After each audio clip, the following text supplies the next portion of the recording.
Hello botany students, it's Professor Fernetovich here in Puerto Rico.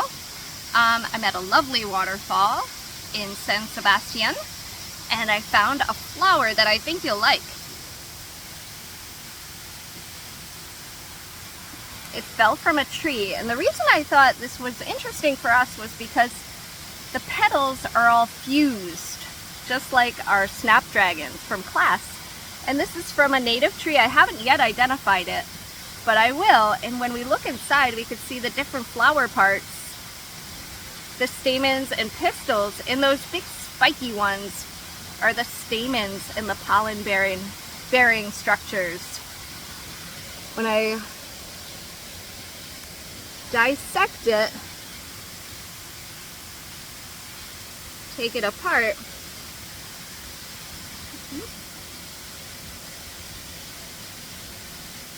this is the stigma and style,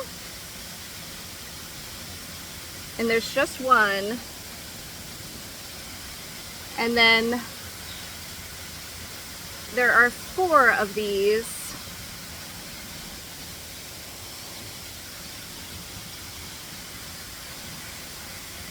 These are the stamens,